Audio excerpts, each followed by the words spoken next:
Okay, so I think we can start. So welcome everyone. I'm going to introduce myself for those of you who don't know me yet. My name is Isabel Martinez. I am the project coordinator of AI-nclusion, and I work for Erasmus Learning Academy. So I want to welcome everyone and thank you for participating in this fourth webinar. As you already know, this webinar was organized by our Portuguese partners, Agrupamento de Escolas de Pinheiro, and the title is Personalized Learning Strategies for Neurodivergent Students. So I will leave the floor to our Portuguese colleagues who will introduce the project, talk a bit about the project and our objectives, and then start with the webinar. Thank you very much. So hello, good afternoon. I'm Margarida Barroso. I'm one of the teachers from Portugal, and I will talk about firstly a bit about the project. So this webinar was created and published in the frame of the Erasmus Strategic Partnership, AR for Inclusion, empowering teachers to support neurodivergent and ASD students through AI and hence personalized learning experiences. The project is coordinated by Isabel, Italy, represented here with Isabel, and in cooperation with some other countries, Spain, Serbia, Portugal, Poland, and Romania.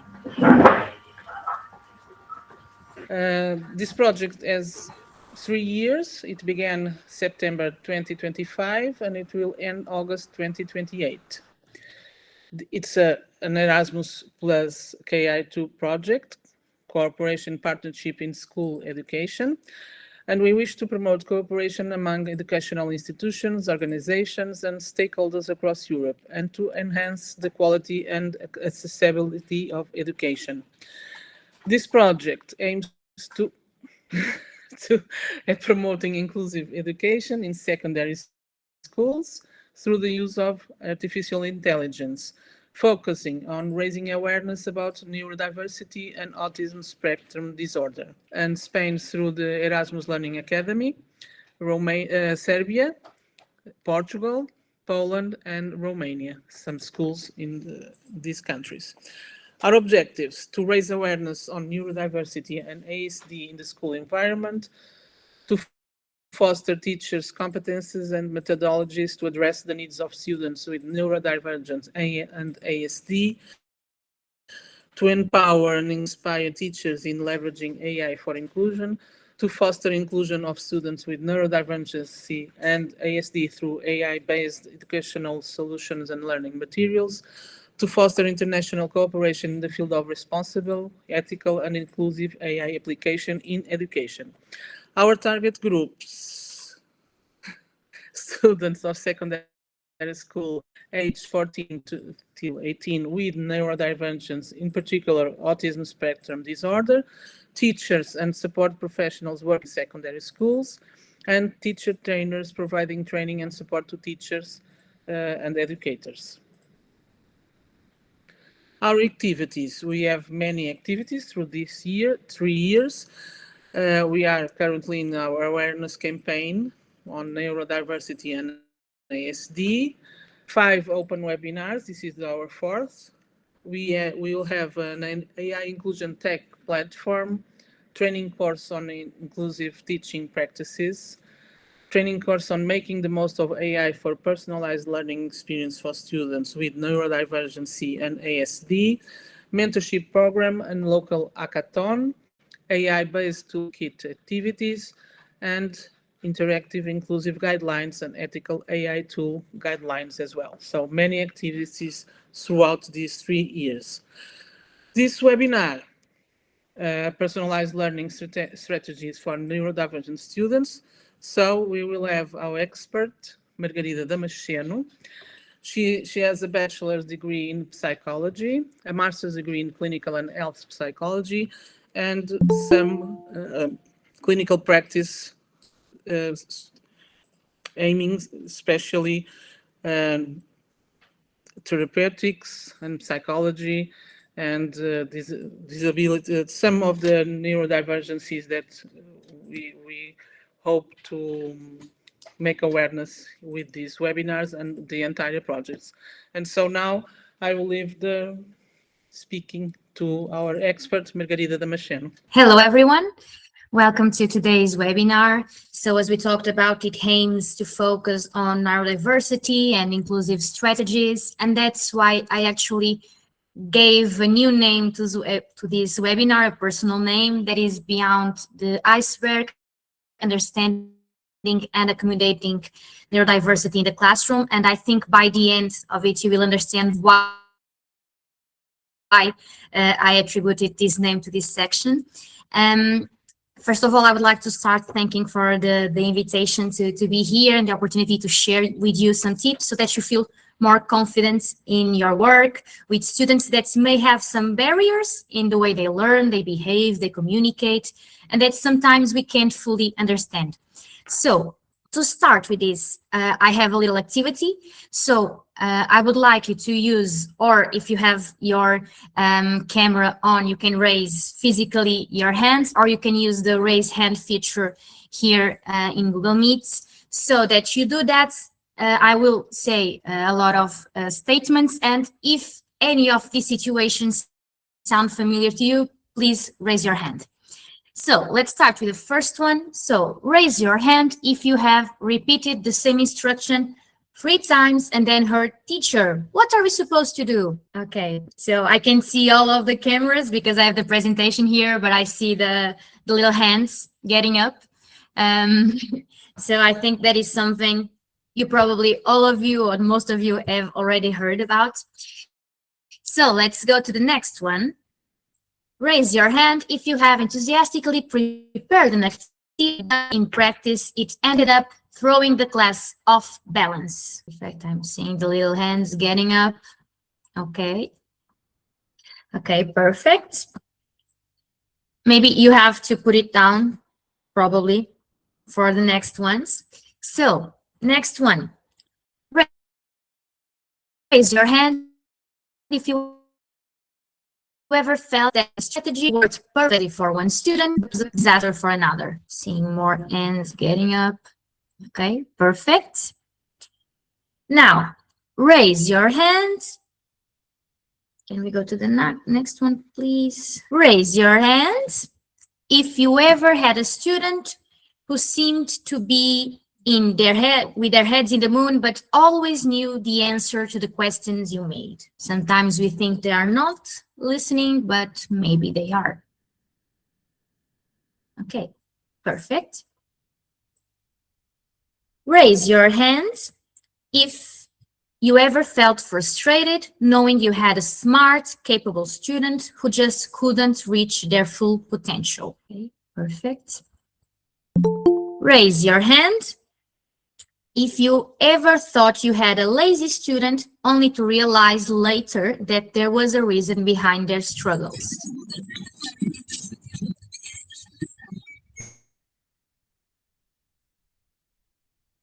Okay, perfect.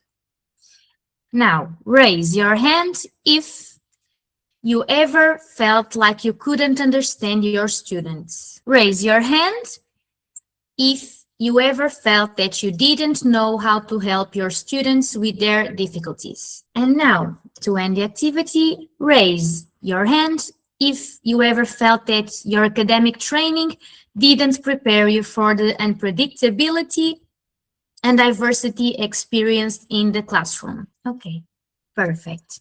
So, you can now put down your little hands if you wish. And as you can see, and I could see it too, a lot of you raise your hands in a variety of these statements. And you were not the only ones, because you are not alone. A lot of you deal with difficulties of your students. A lot of you feel that you can't understand them. A lot of you sometimes feel frustrated because you don't know what to do. And that actually happens because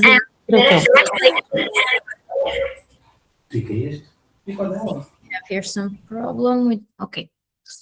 And that happens, why? Because we are all different, okay? We all have different needs, and sometimes it can be difficult to answer all these different needs you all have in your classrooms. So let's start with neurodiversity. The truth is, human beings are a species of immense diversity. Let me just ask to put the next slide, please. Perfect. So human beings are species of immense diversity. The easiest one to understand and to see is physical diversity. So the color of the skin, the hair, the height, or even the height. However, there is also invisible diversity, the one that is difficult to see, the way we process information, how we feel and manage our emotions, and how we perceive the world. So that is actually neurodiversity that reflects the natural variations that occur in the human brain and make us process and feel and perceive the world in different ways. And within it, we encounter two main profiles. Okay, perfect. So we have two main profiles within neurodiversity. So we have the neurotypical individuals that have a developmental profile aligned with expected norms. And then we have neurodivergent, whose brain functions differently from the normative standard, but is exactly just that. It's exactly just that, a different way of functioning. So neurodivergence should not be viewed as a problem or as something to be corrected so that the student fits the model of the ideal student. Diversity should be viewed just as functioning according to different operating systems. Can you please go to the next slide? So, as we have like Android and iOS by Apple, we have different ways of functioning like different operating systems. So both work, both are valuable. However, each one has its own particularities requiring different and distinct adaptations. So the difficulties encountered arise for the most part not because of the person, of the student, but from the interaction between the characteristics of each student and the environment that is not prepared to accommodate and help with these difficulties they are feeling. And so with that, it is essential that the school setting is open to accommodate these differences. And ultimately, what we want is actually to design an environment that removes existing barriers. And we have, if we can move to the next slide, we have some of the most common neurodivergent profiles that you might found in your classrooms. We have a lot more, but these are some of that you can identify in your classroom. So we have attention deficit hyperactivity disorder, so ADHD, which has its challenges, so difficulties in maintaining attention, impulsivity, motor restlessness, but we also can see the potential behind it. Just like we saw, and I told you, it's not always bad, it's not everything bad. We have some valuable characteristics too. We just have to find them and to look at them and to value them. And in ADHD, we almost always have students that have a lot of energy, a lot of enthusiasm, high motivation, and the ability to hyper-focus in areas that they are really interested about. And so sometimes they get really good at these themes, and they also have a lot of creativity. We can also see students with autism spectrum disorder, and the challenges here are a little difficult, a little different. So they have sometimes difficulties with social interaction, communication, sensory processing, emotional regulation, and they often have restricted behaviors and interests. But we can also see the potential in them. So they, different from the ADHD, they often have really great attention to detail, also great logical and systematic thinking, a great pattern recognition, remarkable ability to hyper-focus in areas of interest.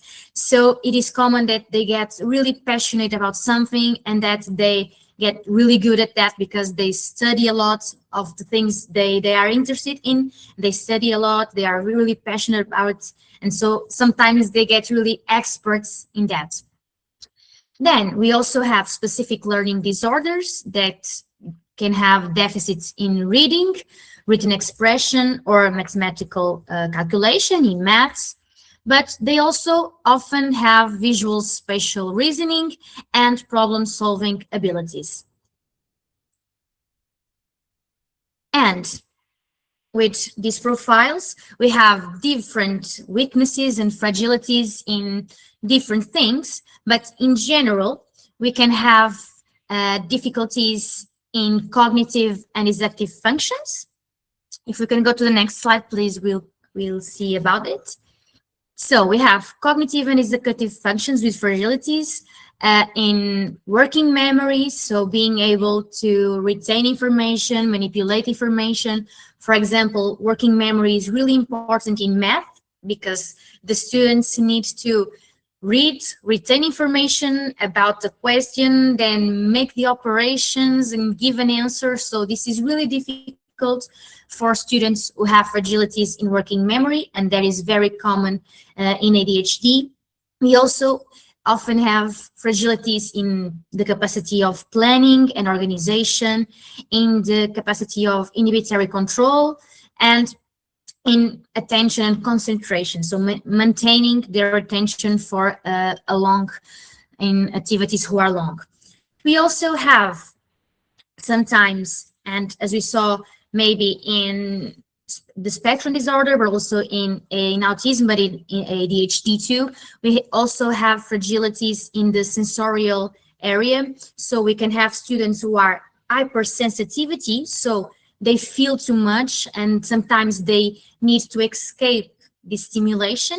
But we can also have students who are hyposensitive, so they feel too little and they need to seek stimulation. What can we see in this? In hyposensitive students, maybe we see the students that are always trying to move and to get up and to run, or even to have some material, and maybe you see them doing like this or something like that because they need to seek stimulation. Maybe our students who are going to talk with others a lot. But then you can also have students who are hypersensitive, and that the noise that you see in the classroom or walls with a lot of pictures might be distracting and just a little too much for them. In another end, we can also have difficulties in communication and interaction. Sometimes they often have in autism processing very literal, so they won't understand sarcasm or irony. They have difficulty reading nonverbal cues and understanding social rules. But now let's focus on how all of these really impact the students in the school setting. And for that, I would like we'll have some activities between these.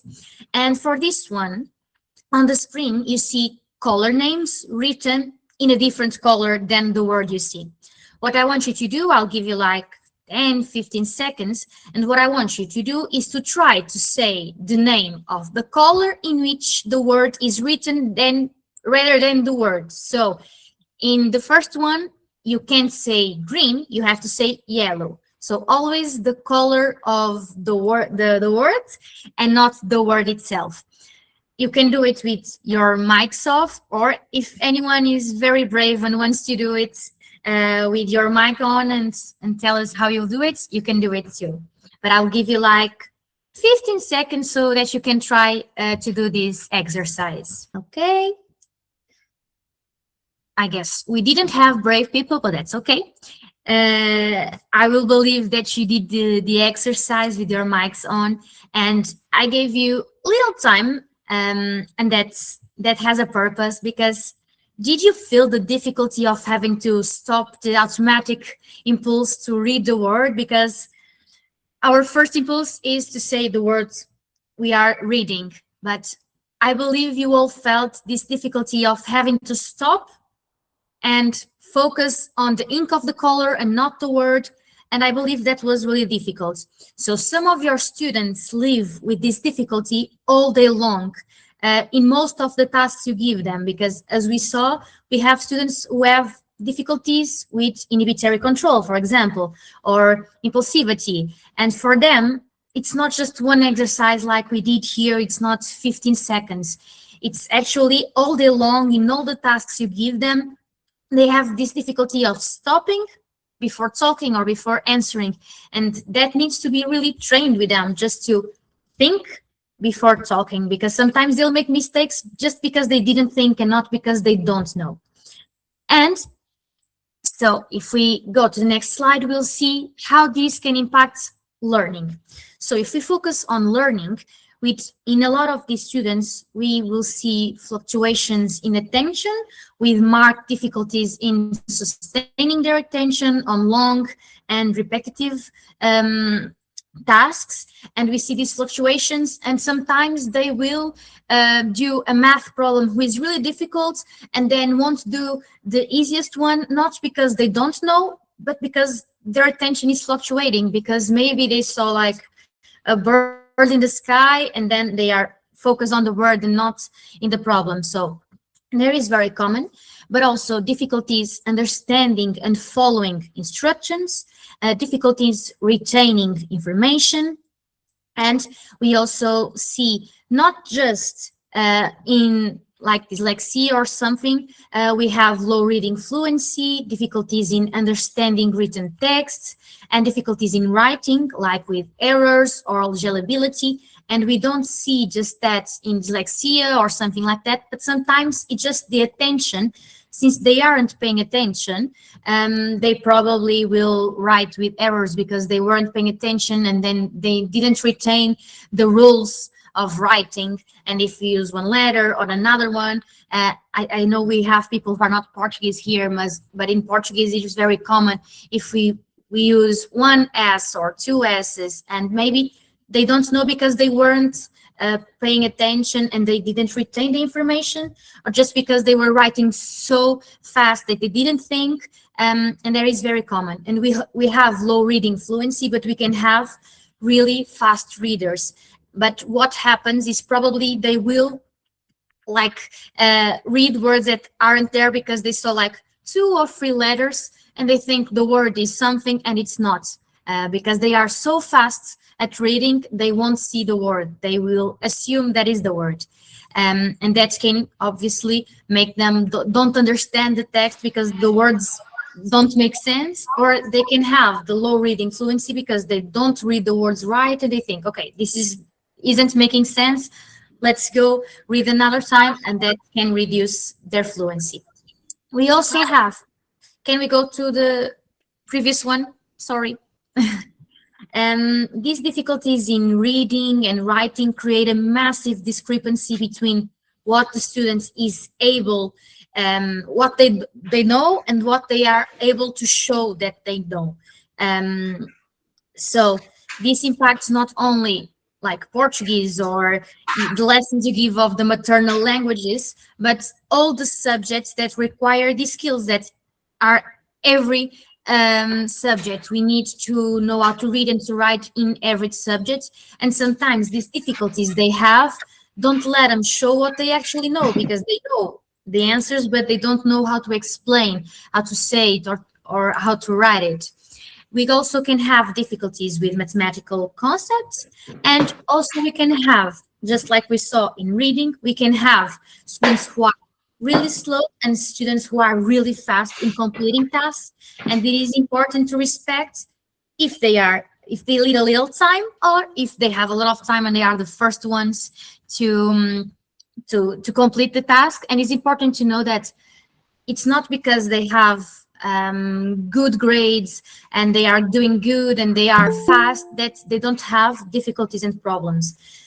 Since it's difficult to see this, because we also often have students who have ADHD, for example, but have really high IQs and that are very intelligent.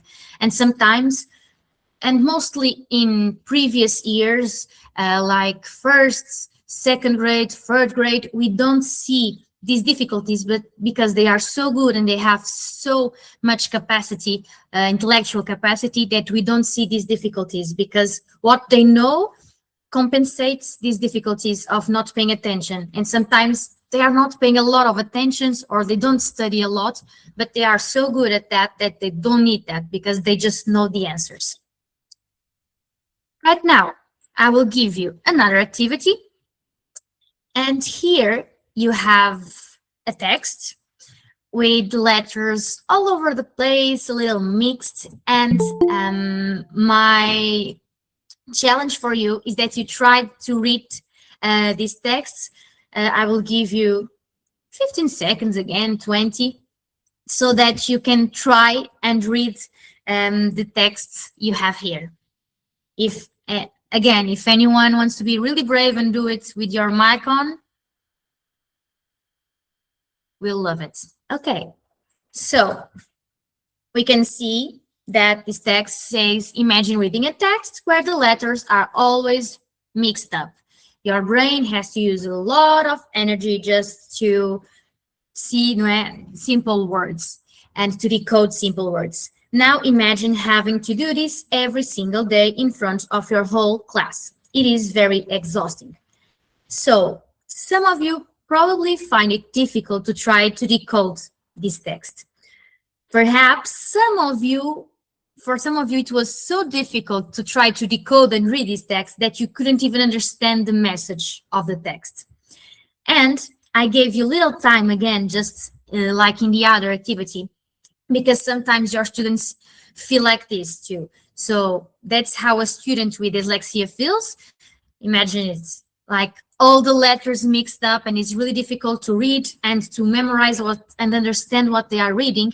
And sometimes they have little time because you are pressing them, or because they are in a test, in assessment, that they have the time that they have to go to. So that is how a student feels. It is difficult for them, and they don't have a lot of time to do it, and they feel depression. So because of all of this, we can also see an impact on the participation of the students. So if we go to the next slide, we have some of the most common impacts we have in participation, like the avoidance of exposure to peers, and that can be to difficulties in communication and expressing, and the anxiety of exposing themselves in public. But that can also be due, this avoidance, to the fear of making mistakes. So reading aloud when they have so many difficulties, or going to the board to answer, to write, or to solve a math when they have so many difficulties, they will be really afraid of making mistakes. And maybe we see that, oh, maybe I will make a mistake and then my colleague will make fun of me, or the teacher will be mad at me.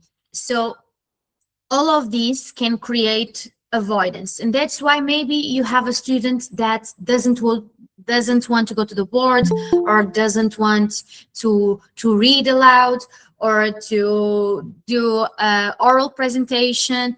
Sometimes it's not just because they don't want, it's because they have some difficulties or really anxiety because of their difficulties.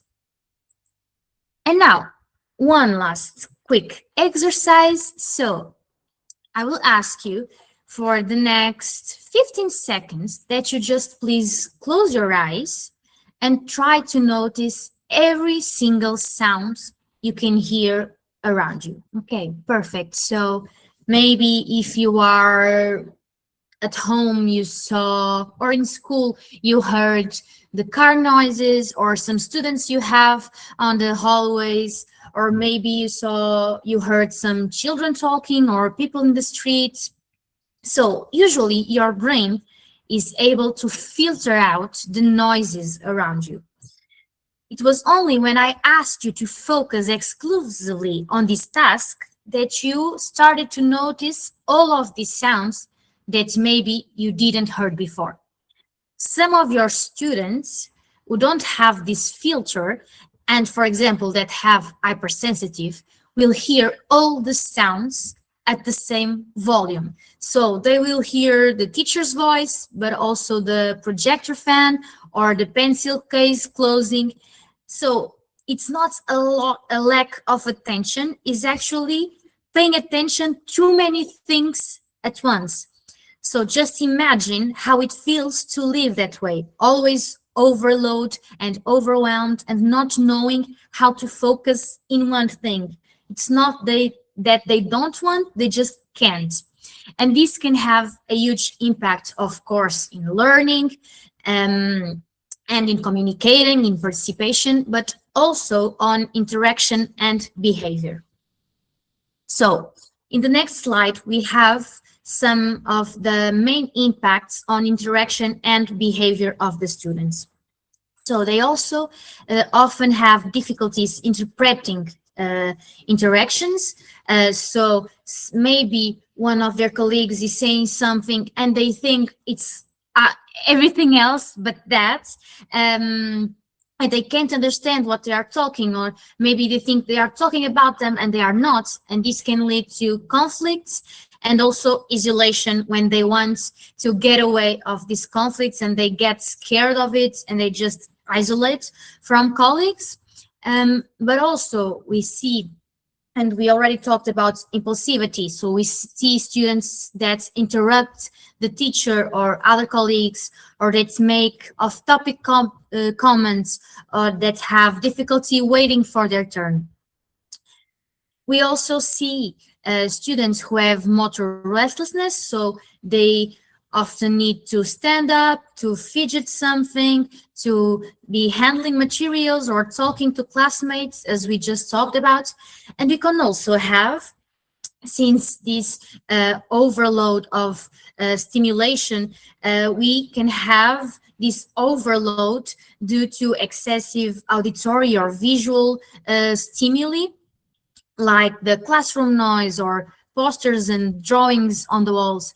And that is difficult for them because it's tiring, and in the end of the day they can be really exhausted, and maybe the regulations that you see and them not being able to regulate their emotions or to have like a positive behavior or something like that, that can be due to them being so exhausted.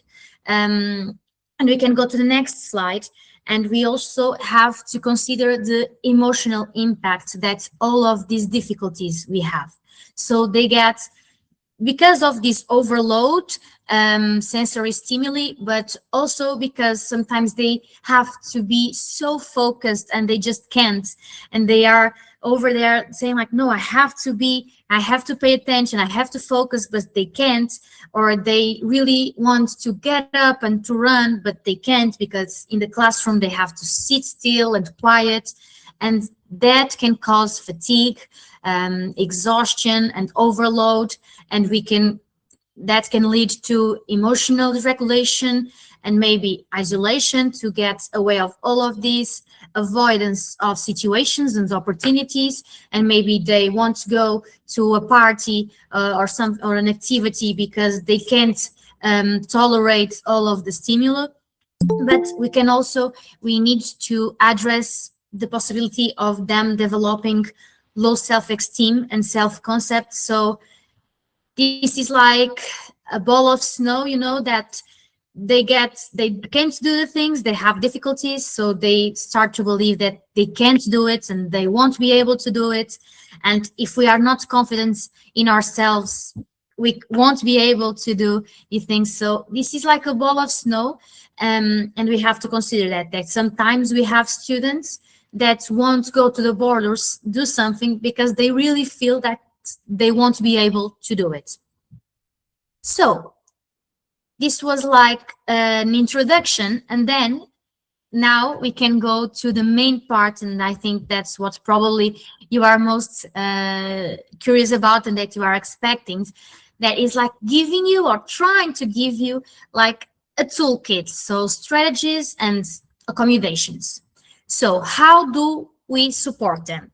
Let's open this toolkit, and we are going to do this by steps and by different dimensions and areas. So let's start with environment, and routines. If we go to the next, yeah, thank you. So in environment, what can we do? So reduction of visual and auditory noise. So try not to overly decorate walls.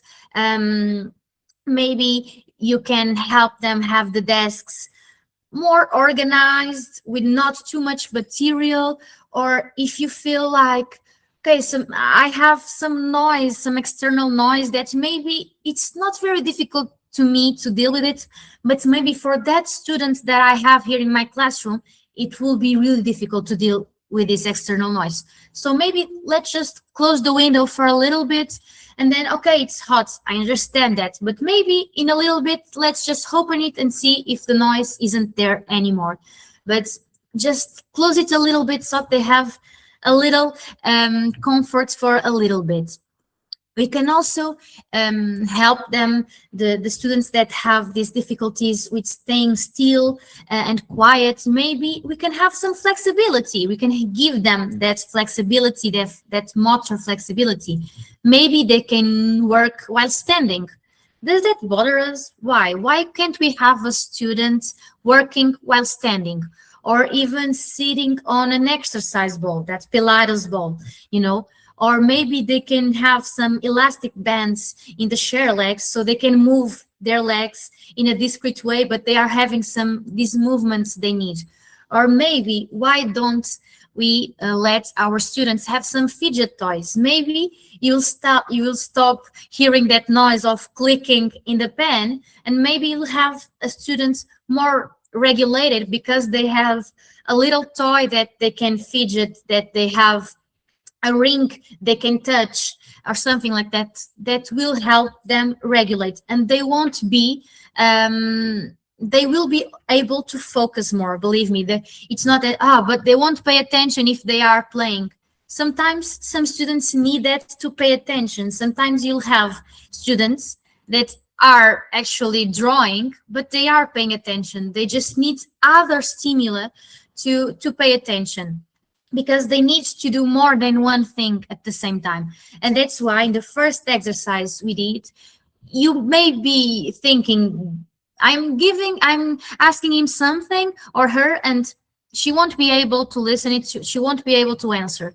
And you will make the question, and him or she will be able to reply and to answer correctly, because they were actually paying attention. And drawing at the same time is a way of regulation and of being able to pay attention. You can also have these students sit. We know if you have 10 students that have these necessities, you won't be able to have all of them near you, but the ones you think you need it the most, sit them near you. In the classroom, you will be able to close monitoring to see how they are doing. Maybe to have a sign with them. Maybe you can have a sticker in their desk, and if you see he's focusing on the bird outside, okay, maybe I can touch this sticker, and he knows that this is a sign and that he will be able to focus again. Or you can have another sign. This was just an example, but sitting near you will allow you to have this close monitoring.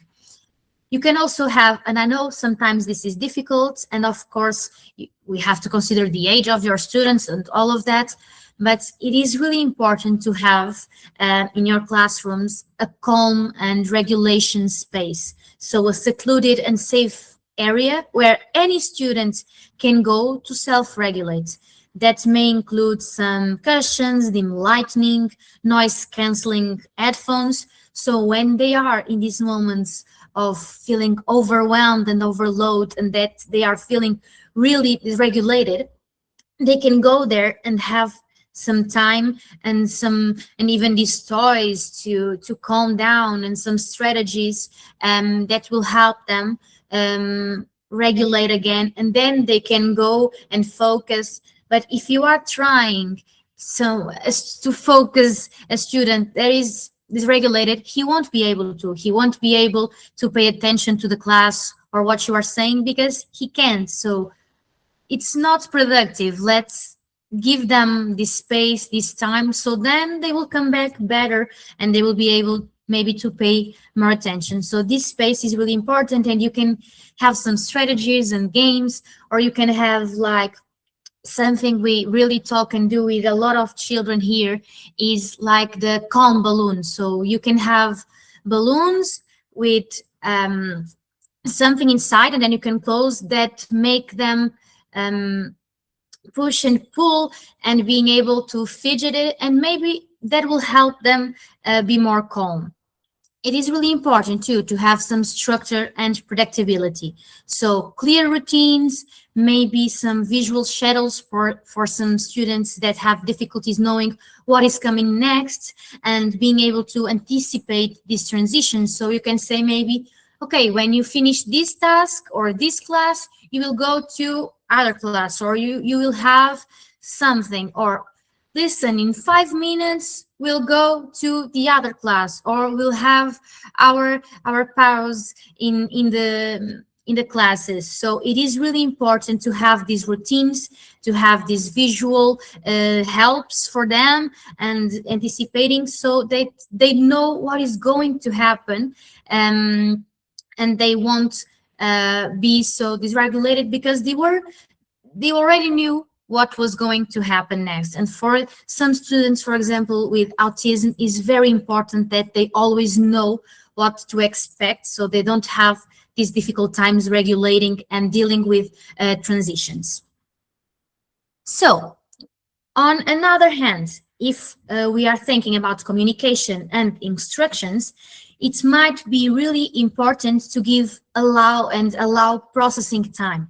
Just like we talked about, some students need time to process because they have a low velocity of processing.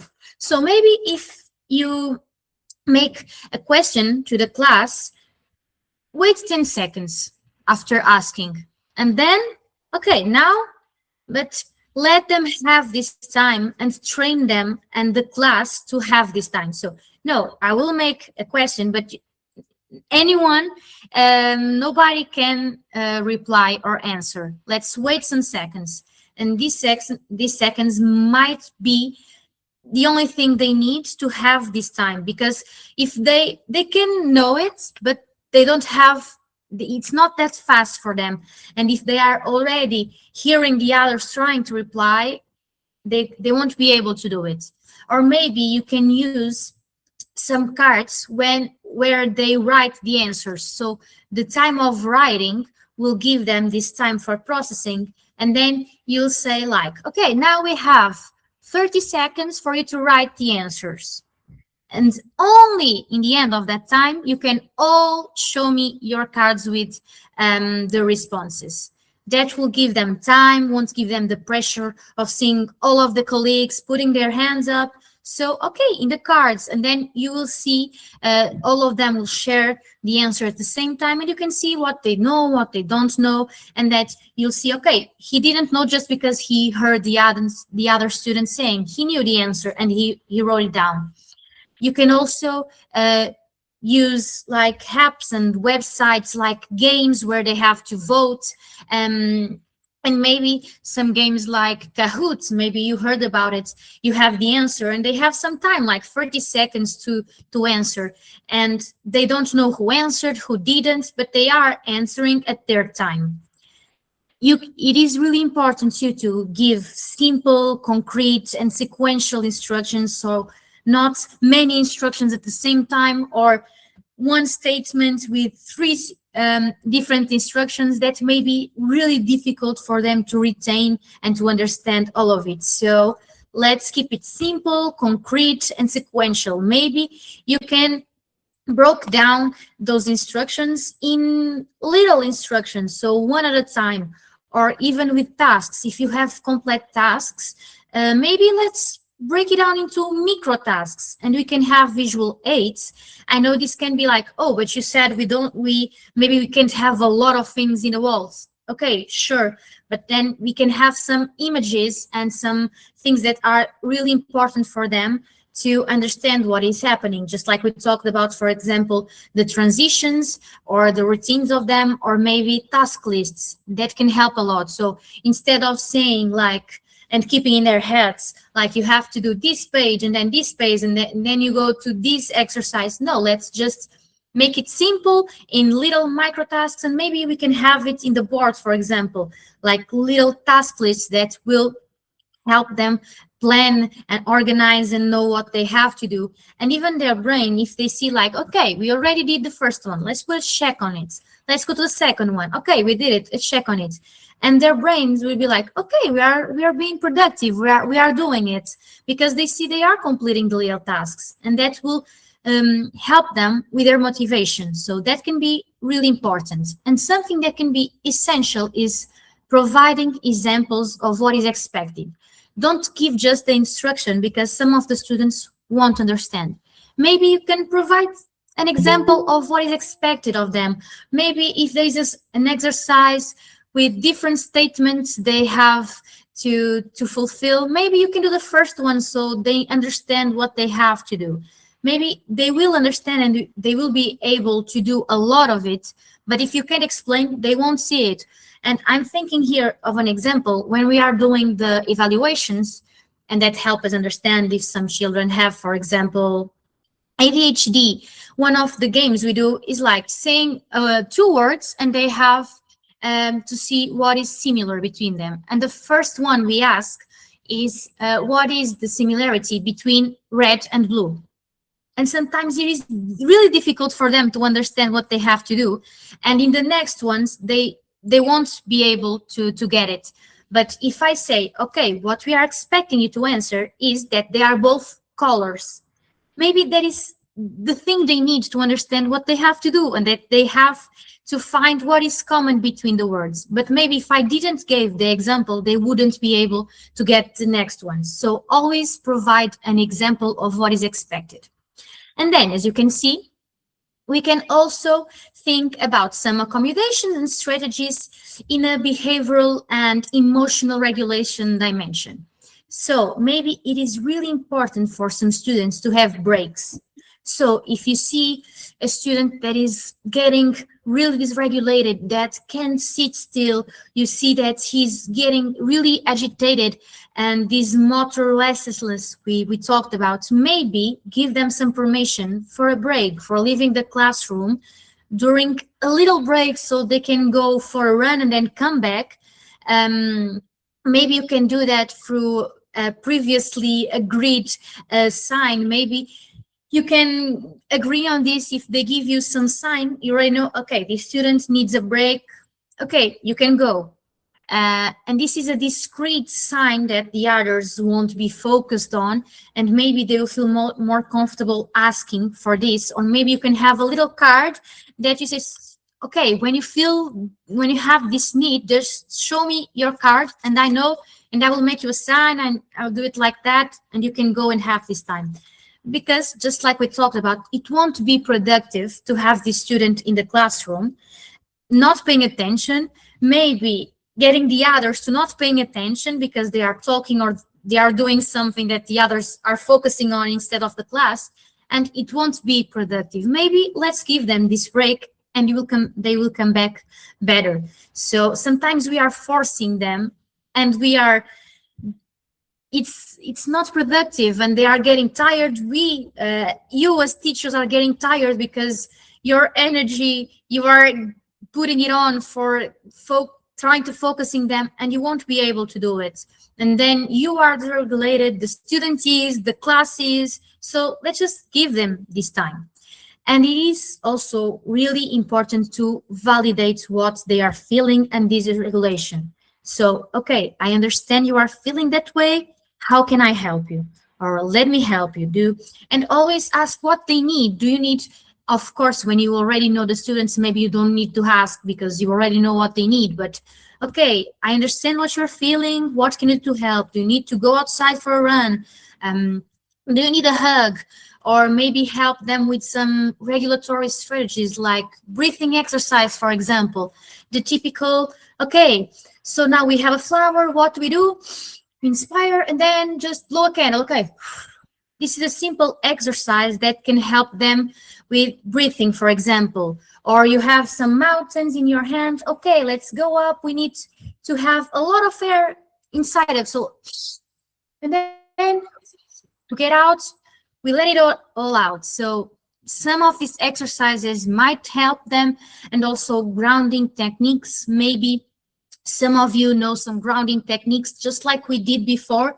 If someone is really dysregulated, they have a lot of feelings in their head. So let's just focus, for example, in 3 things we can see around us, or 2 things we can listen to, or 1 thing we can feel in your hands. And this is a grounding technique that will put their brain focused on this and not all of the thoughts they are having. And when they are calm and regulated, then you can redirect them for what they want, or you want them to do. But if you don't do it, it won't be productive. So let's maybe spend some time regulating them and validating them, so they feel they have this relation with you and this comfort, and then you can follow them and give them the directions. And talking about this relation, in this type of students and these profiles, almost always it is really important, the relation. So always reinforce them with positive feedback. As we saw, maybe we'll see some students who have opposite behaviors and that dysregulates all of the class, and maybe that is just because they don't feel comfortable, they don't feel confident, they feel like they won't be able to do something, though, so they just defend themselves with that. So always reinforce them with positive feedback, always emphasize the process and what they did good and the effort rather than the final outcome. Maybe they didn't have the best grade, but they did their best. You saw they really tried, they really focused, they studied. Okay, let's emphasize that. And when you're thinking, for example, in the autism disorder, just with like we talked about, they often have these difficulties with the relation and communicating and interaction with others. So maybe we can put them in group work, but in a structured environment where maybe you will give them specific tasks for each student, and maybe you will help them understand that each one has his tasks, his function, and of course you'll always have to help and even intervene in conflict management. So with assistance in helping them understand what the other was talking about, what the other was thinking, try to help them understand these different perspectives, because sometimes they really can't. So if they have someone trying to give them the captions of what is happening, like in a movie, that will help us understand what is happening, because maybe they couldn't did it in the moment. So if you are helping them giving these captions, maybe it will be really important for them, and they will be able to understand, okay, maybe he said this, he didn't want it to hurt me. It was not with that purpose. I understood that, but maybe it wasn't that. And if you give them the other perspective, okay, maybe I understand wrong, maybe it wasn't that. So that is really important. And then I know one thing that maybe you are always thinking is how to adapt and accommodate assessment sessions. So like tests and evaluations. And so if we go to the next slide, please, you can see that we can have different types of accommodations that you can do. And I know this differs from country to country, and all of the countries have different rules. That's why I didn't put the Portuguese case specifically. I know here we have some laws structured, and that tell us what we can't and we can't do and how to accommodate. And all students have is right to have this type of accommodations in formal assessments. Then we have more specific ones for some type of students that maybe have a diagnosis or something like that. But there are some accommodations that we can always give to the students. And when we are thinking about formal tests, for example, we can allow them to have more time to complete the assigned tasks. We can provide, for example, one test sheet at a time instead of giving them all of the tests and do it. If they have trouble planning, or if they get anxious or overstimulated with everything they need to do, they won't be able to do it. They will probably have a blockage. So provide it one at a time. If we think, for example, of writers, we heard that some writers, professional writers, when have like a blank sheet, they can't start writing. And maybe if they write a sentence, that is all that they need to stop this blockage. So let's give them one test sheet at a time. For example, maybe we can allow guided reading, or if they have trouble reading, or if they have trouble writing, we can give them a software that they talk, and then we'll put it back to text, or the other way around, that will read it to them, put text to speech, so they can read, so they can hear instead of reading, for example. You can, when it's possible, of course, have no penalties for spelling errors, or have a dictation software, just like we are talking about, for writing down the ideas they have. And that will help a lot, because they won't focus on how to write and how to read, but they will just tell you what they know by, for example, speaking.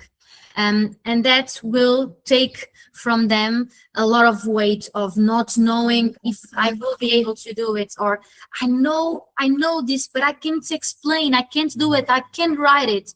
So if you can give them this space, or even when it's possible, adapt the assessment, or do like a complement in which you give them opportunities to express what they learn freely and creatively. So, for example, with their interests and motivations, you can propose that they do a video, or a theatrical performance, or debates, or oral presentations.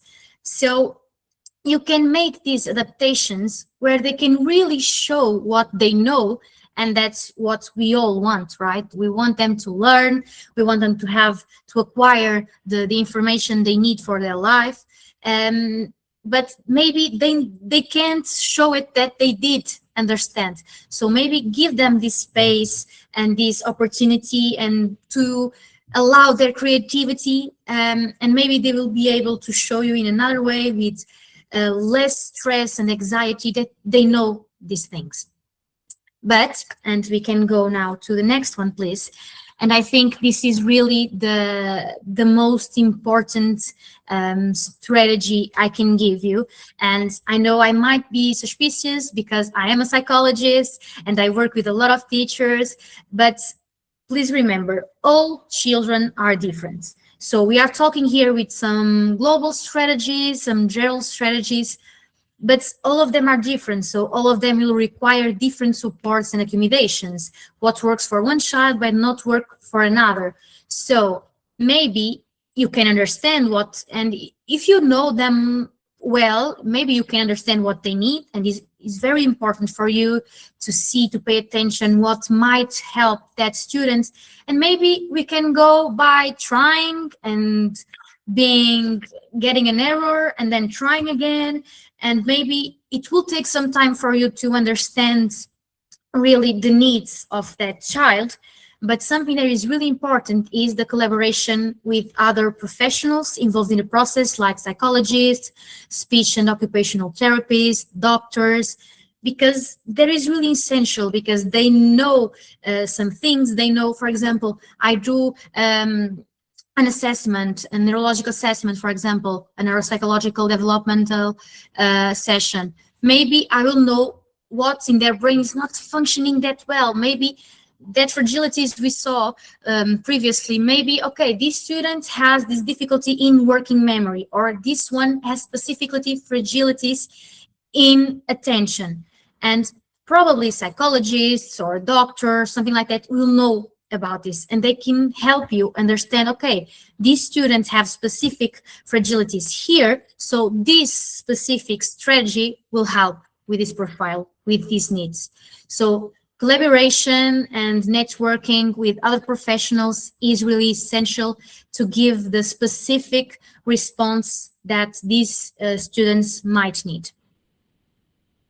And I also want to leave a very, very important note here, because I see this a lot in my sessions with some students that maybe have these accommodations, and sometimes they feel like they are having special advantages. And maybe the students they are receiving them think about it, and even some peers sometimes think and talk about that. And the students that need these accommodations start to believe that this is a special advantages, and many students believe that they are different, or that they are given preferential treatment compared to the other ones because they have accommodations. And it is really essential that teachers have the confidence to believe, to understand, and to explain to their students and to their classes that accommodations are a tool for equity. So they are designed to remove the barriers that prevent students from reaching their true potential. And some of it will need just one box, like we see in that image, because they are taller, but some of them will need two boxes because they are a little smaller. So giving them these tools, it's just giving them what they need to achieve their true potential. And some students will need just one type of accommodation, some will need three, and we are not giving them preferential treatment, we are not giving special advantages, we are just removing these barriers that prevent them from getting there. And for example, we can give examples to the students that they understand, and even to parents that sometimes don't understand that well. For example, just as a student with poor vision wear glasses because their eyes don't work perfectly, maybe a student who processes information differently will need different tools. So we are not giving them special advantages, we are just giving them what they need to achieve what they actually can achieve if they don't have these barriers. And to wrap up, I already talked a lot, but I think you will now understand the metaphor I used. I would like you to think of your students as an iceberg. Maybe what you see and what is above the water is often labeled as laziness, or disinterest, or bad manners, or defiance, opposition, bad behavior, dysregulations. However, you must consider what students did. This is what they show us, and it's their ways of expressing everything that lays beneath the surface. So if we go underwater, we'll see probably executive function difficulties, lack of self-regulation tools, sensory overload, exhaustion, fear of failure. And maybe we can see that because what they show us is the other things that we sometimes think it's not correct, it's not something that should happen, but maybe they are children, so they don't know how to express all of this that they are feeling beneath the surface. They can't express it. So this is how they manage it, and this is how they try to tell you something is not right, and I need you to help me. I need you to see that there is something here that is difficult for me. And it is really important that you are able to see all of this whole that is laying beneath. And the tools I am talking with you about, that you are taking with you today, aim to address what lays beneath the surface and to lighten that burden that they always feel, and allow students to float without their fear of sinking down. So this is what I had to share with you. Of course, I thank you a lot for your time, for being here. And it's really important to tell you that I thank you for really being here, because that really shows your dedication to your students. You are here because you want to help them. You are here because you know you can make a difference. Sometimes it's just difficult to understand how. So I really thank you for your time, but specifically for being here and having this capacity of your dedication to your students and trying to really know better and to know how to do it better for them. So thank you for that, and congratulations for that, for being here, and for that dedication you have, and that I know you have because you are here. So thank you so much. And if you have, of course, any question, I'm here to try to answer it. Not a question. I just wanted to say that it was a very engaging webinar and a very interesting webinar. So I wanted to thank you for your time and for your expertise. I really enjoyed it. Thank you very much. Thank you. I'm glad. Okay, so if you're still thinking about questions to ask to Margarida, you can, of course, unmute yourself and ask them directly to the speaker, or add them in the chat. Otherwise, we also wanted to share with you the QR code for the feedback form. I remind you that you will receive the certificates at the end of the webinar cycle, so in July, only upon completion of the feedback form. So please, it's very important for us that you complete it. I also put the link in the chat for those of you that prefer to open a link instead of the QR code. So this is it. I want to thank once again our Portuguese partners and our speaker Margarida for such an interesting webinar, and a great organization as well from our Portuguese colleagues. So we will remain in the call for a few minutes so that you have the time to complete the feedback form, or if you have any additional questions to ask to our speaker. Thank you very much. Of course, and let me just tell you, if you have some doubts in processing all of this, if you need my email, it's in the presentation, but I can put it in the chat. If you need something, I'm always available to talk with anyone. Okay, if you are completing the feedback form and you have completed the feedback form, you are free to leave, of course. We will meet at the next webinar session. That will be on, sorry, let me find again the correct date. It will be on the 6th of July at 3:30 Central European Time as well. And it will be our last webinar, and it will be organized by our Spanish partners. The topic will be the use of AI in education. So if you are particularly interested in the use of artificial intelligence, this is the webinar for you. So thank you very much, everyone, for participating, and I hope to see you next time. Thank you very much.